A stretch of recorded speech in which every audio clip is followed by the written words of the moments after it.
Well, hello, everyone. This is Lopan Yudron coming at you from the Happy Garden of Practitioners, Nakchongatsal in Oakland, California. Welcome. Today's topic is Vajra What Is It? And I think you saw my graphic with the big arrow pointing to the implement held in Guru Rinpoche's right hand, which is called a Vajra or dorje in Tibetan. So the word Vajra and what it represents has a bunch of levels of meaning in Buddhism. And so we're going to go, I think, through the outer meaning and then through the symbolic meaning, and then through the actual meaning, like in our actual experience right now. So first of all, I'd love it if you could throw a comment in the box if you feel like it, if you're up for it, of when you think of the word Vajra, if you've ever thought of it before, what does it, where is it located in space in your imagination? Like when you say Vajra and you've got an image of some kind, is it near, is it far? Is it big, is it small? Tell me about it. You can throw that in the comment box while I'm talking about some of the history on the sort of outer level of the Vajra. So Vajra is a Sanskrit word, and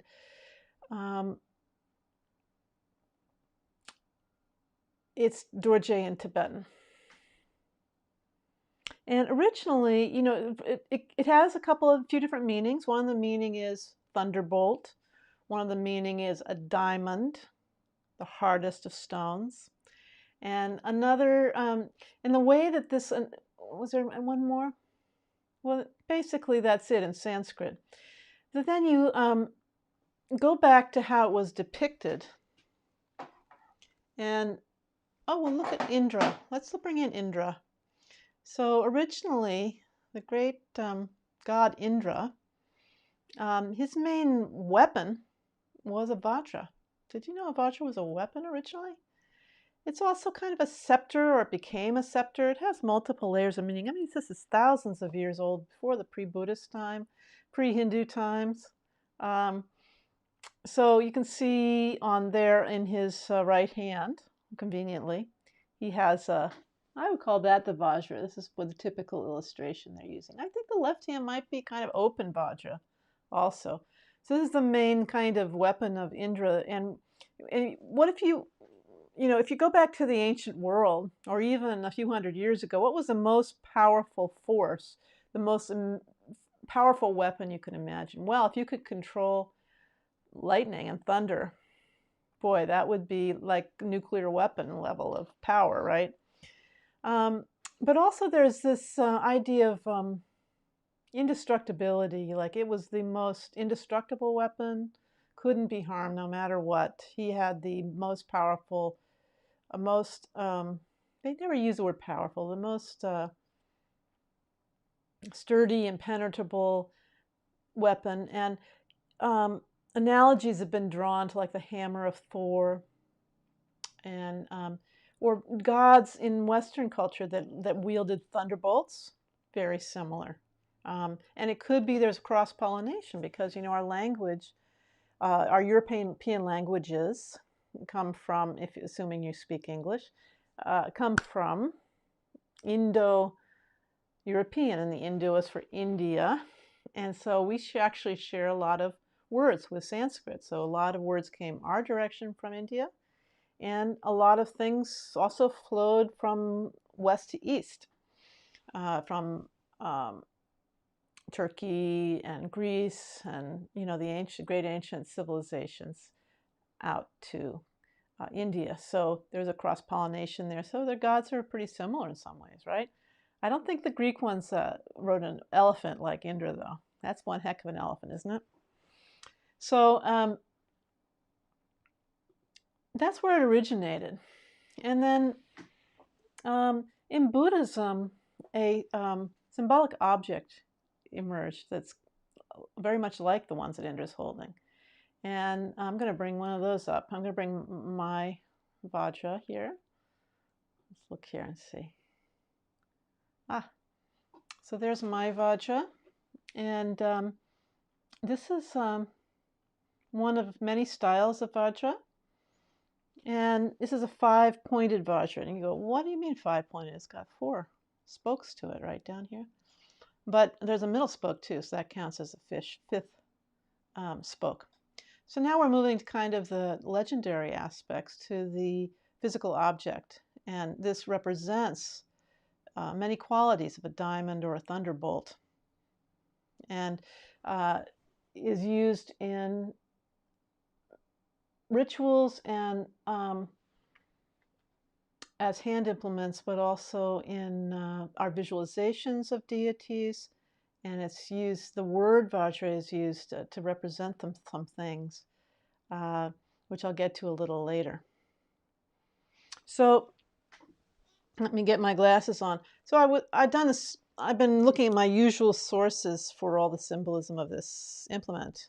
And then, just as I was about a half hour ago, I opened up the big book of symbols. This one is the best. This is an expensive book. I hope it's still in print. The encyclopedia. Oh yeah, I do have my microphone on. The Encyclopedia of Tibetan Symbols and Motifs by Robert Beer, who's just a master of everything about Tibetan art and great artist himself. And I went in there and it's like paragraph after paragraph after paragraph about the symbolism of this Vajra and drawings of, a dozen, I don't know, or 20 kinds of Vajras and how they vary from each other and so forth. So let's go through a little bit of it until it seems like it's dragging, and then we'll move on.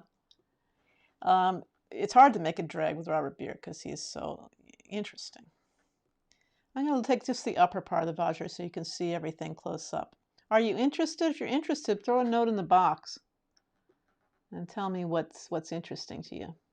I guess we're going to cut out my face for a while, so let's look at this Vajra. So first of all, the symmetry of the Vajra is done in there's proportionality to it, and the proportionality has numerical symbolism, which is quite elaborate. I think I'm not going to discuss that very much, but just trust me, everything is symbolic. And he says at the center of the Vajra is a rounded hub or flattened sphere representing the Dharmata, the chini, the true nature of phenomena, okay? The it-isness, the real ultimate meaning, the real ultimate truth, okay? So that sphere down there, and I don't think if you can see my hand, I doubt it, my marker telling you, but down at the bottom there, you can see this flattened sphere, and that's what that represents. And inside, it's supposed to have a symbolic hung syllable that has tremendous meaning about freedom from formation, freedom from conceptual thought, and groundlessness of all phenomena. In other words, it's emptiness.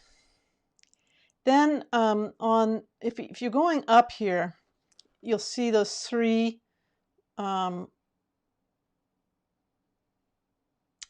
sort of discs right above the rounded area, and they look like bracelets of pearls, and they represent the spontaneous bliss of Buddha nature as emptiness, signlessness, and effortlessness. Emerging from that, so you go up a little bit and you see those above the rings there. There's they may not look like it to you, but those are lotus petals, and there's 2 levels of lotus petals. The second one is kind of mostly hidden behind the first, and they're 8-petaled lotuses, and the 16 lotuses altogether represent the 16 modes of emptiness. And the 8 upper lotus petals also represent the 8 bodhisattvas, and the lower petals, they're 8 female consorts, or the offering goddesses, right? And then above the lotus bases are another series of 3 pearl-like rings. So you see that sort of necklace-like thing before the prongs start, below the base of the prongs. Those are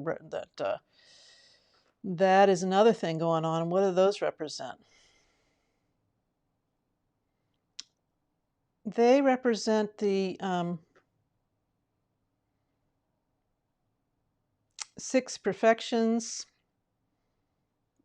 that we've discussed here on the channel. You can look that up.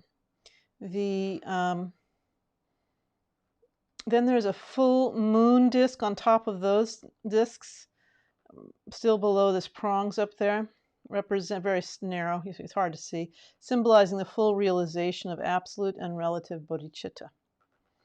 Then emerging from the moon disc are 5 tapering prongs, forming this kind of, well, you can see what it forms. What is that? I would call it arcs, united by a central prong, right?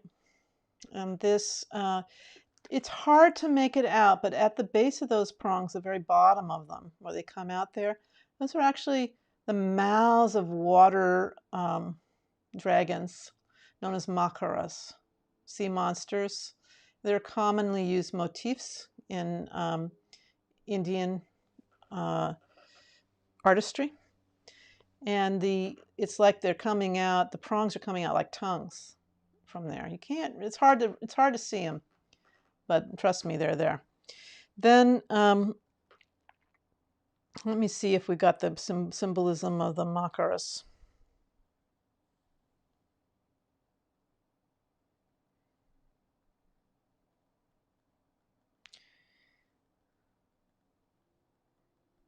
He jumped ahead on the Macaroons. Oh, there we are. Each of the 4 prongs arise from the heads of the Macaroons, which face outward. The mouths of the Macaroons, so their head is facing inward. You're seeing the bottom of their chin. The mouths of the Macaroons are wide open, and these Vajra tongues come out like that. They aren't really tongues, but like that. And these 4 Macaroons represent the 4 boundless states, the 4 immeasurables, and the 4 doors of liberation, and the conquests of the 4 maras, and the 4 activities of the Buddha, enlightened activities, and so on. Every 4. They represent everything that is in groups of 4 in Buddhism. And they kind of come together at either a pyramid at the top, or sometimes another shape. And then what's the point here, the 5? Well, the 5 represent the 5 Buddha families. So this is, and the 5 Buddha families refer to the 5 afflictions, purified into their wisdom, corresponding wisdom. We should talk about that sometimes. And on one end, there's the female Buddhas, Vajra. On the other end is the male Buddhas. This is the way it's represented here. And the 10 prongs all together, top and bottom, represent the 10 perfections. 6 paramitas plus skillful means, aspiration, inner strength, and pure awareness. So that's about it. And likewise, there are Vajras with different numbers of prongs. This is actually, Lama Pema Dorje Rinpoche told me this was, that style I just showed you, that's so beautiful, was originally a Kagyu, Tibetan Kagyu style, with this elongated, elegant look. And the Nyingma look tends to be more rounded, he said. I'm going on the oral instructions here. Let me bring in a Nyingma one. This one has the 9 prongs, arrayed in a similar fashion, 8 around and 1 central. And there's, of course, every mnemonic device for Buddhist principles having to do with 9 is ascribed to these. But in the Nyingma school, of course, we're thinking of the 9 yanas, or vehicles, that comprise the Buddhist path in the Nyingma school. So just like this sort of rounded shape was traditionally more Nyingma, but now everybody uses everything, because depending on what they like. Okay, so then we talked about the symbolic Vajra. Now let's go to the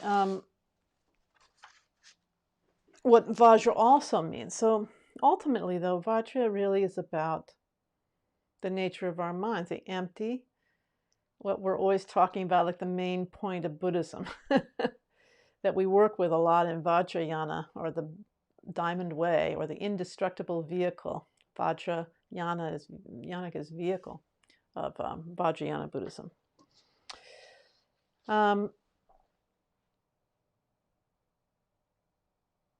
So then we're talking about qualities, like symbolic qualities of a diamond, for example. Well, what is it? If you look at a diamond, and they had them in India, I guess they're quite a common mineral way back when. Well, they're really indestructible, right? It's the hardest stone. And what else? You can throw some ideas in the comment box if you want. They're very clear, right? Transparent. Usually. What else is there? What other quality is there for a diamond? So it's kind of well, they're faceted usually, but that's not really an aspect so much of its symbolic use in Buddhism. And then if we go out to the symbolism of the thunderbolt, very powerful. The thunderbolt, actually you can't see a thunderbolt. It's in a way transparent. It's immediate, right? It itself is indestructible. So we come back to like uncuttable, indestructible, and these are the kind of qualities in this interesting discussion of the 7 qualities of Vajra as a concept. And one is uncuttable, indestructible. I'm going to run through them. True, solid, stable, completely unobstructed, and completely invincible. So interestingly, it brings up this kind of paradox. What has all those qualities? Nothing is really in this, even a diamond you can crush, right? There's nothing in this material world that, and no life form that doesn't decay ultimately and is not destroyable. But what is truly indestructible is this empty, spacious nature, right? Because you can, what if you take a sword and you through space? Have you harmed space? No, space is unfazed by that. And what if you bang on it with a hammer? Can't do it. Nothing's going to happen. Does space like go away at the end of the world? No, there's always space. So this is why the word Vajra is brought into Buddhism, is it represents emptiness as our own true nature.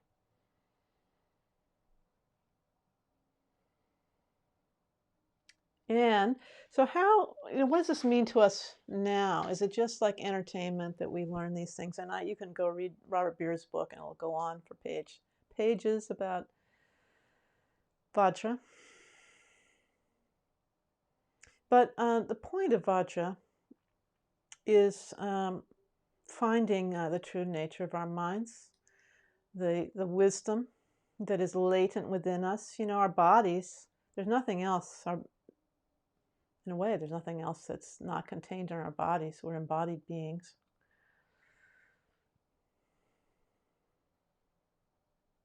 But this is the aspect, the immaterial aspect. And even in the immaterial aspect, there's parts of our consciousness that are diluted, clouded, thick, heavy. And there's parts that are like a diamond, translucent, pure, indestructible, wisdom. And so it brings us then to the Vajrayana, the Vajra way. the way of form of practice that we do in the Vajrayana, which is designed to zoom right in like a lightning bolt in speed, comparable to perfecting yourself over immeasurable eons. One little, like first deciding I'm not going to lie, then the next life, and really doing it, the next life deciding you're not going to cheat anybody, and the next lifetime, like that, gradually, slowly, maybe eventually, a million lifetimes along, you develop the precious bodhicitta, the heart mind of awakening. And then there's perfecting that. The idea is this swift, cutting, penetrating wisdom that wakes you up.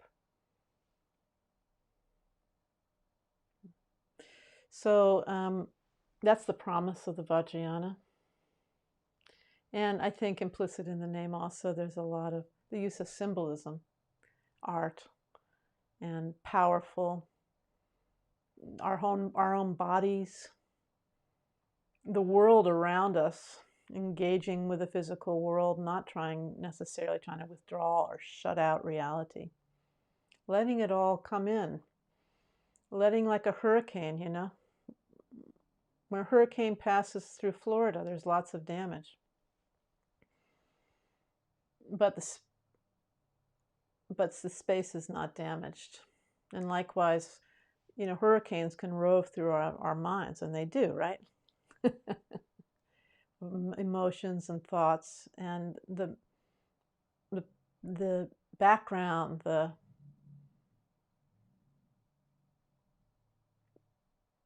canvas on which all that happens remains unstained, completely pure. So how do we do that? Well, let's just that's what Vajrayana is about. We go right there instead of saying, well, first you do start with A, then you go to B. No, you can start right there. So let's just do it. And we use, oftentimes we're using wisdom deity. It's the same as a diamond. Really, in fact, the Vajrasattva just means that if you Google Vajrasattva, the deity, they say, divinity in you, he's just a Vajra being, like a diamond being. Sometimes he'll be depicted as translucent, sometimes white, but sometimes he'll be talked about as being like he's made of a crystal or made of a Vajra, made of a diamond. So let's just imagine, we're not doing formal Vajrayana practice here. There's nothing, no prerequisites. Imagine that we are made of crystal. But the crystal is not hard, the crystal is completely uncuttable, impenetrable. Light can go through from one side to the other.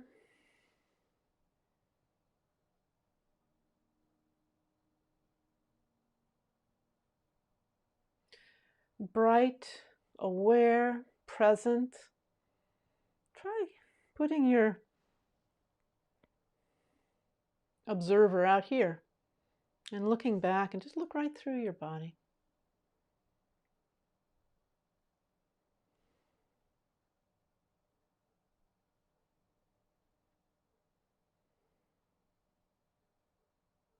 Let go of the whole story about what was upsetting you today.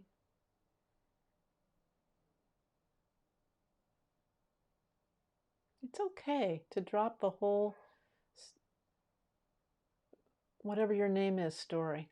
The story of I. It seems scary when you first do it.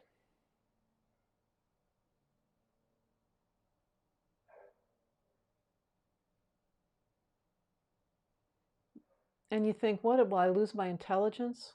Will I become a vegetable, unable to function in the world if I don't cultivate thoughts like I cultivate tulips in the garden? What would happen if I just looked back? What What would happen if I looked out and my gaze went right through everything in front of me?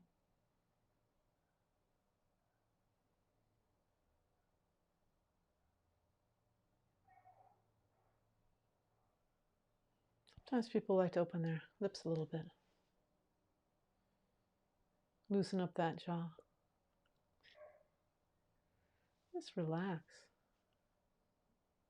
Present, awake.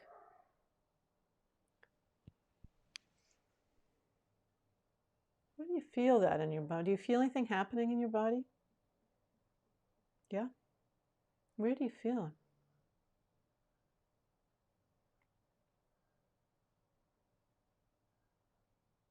I feel like there's a sun shining in my heart when I let go of all my stories. Shining out through this. Wouldn't it be nice to be a sun inside of Vajra? A diamond?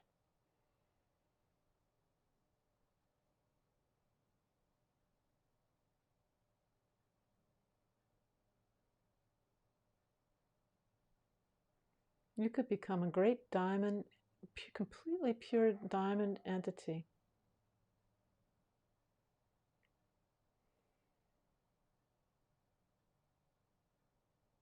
Yeah, you.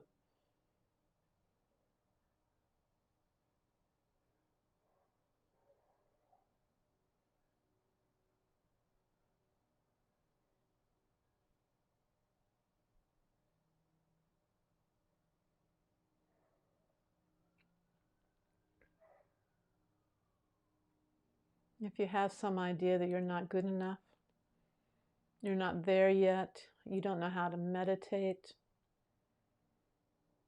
that's fine. Just let it drop for now. You can go back home to your old thoughts after if you want. If you think you're better than other people, you're an expert, well, that just flows away too, because all you are is a sun inside a diamond.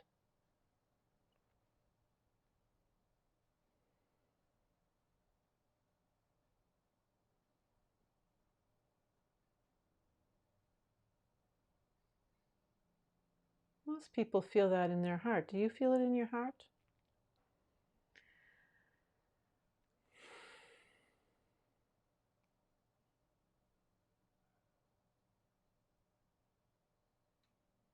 Okay.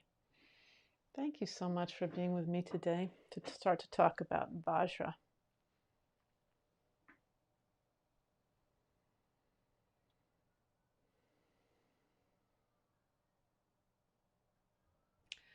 I'd like to let you know that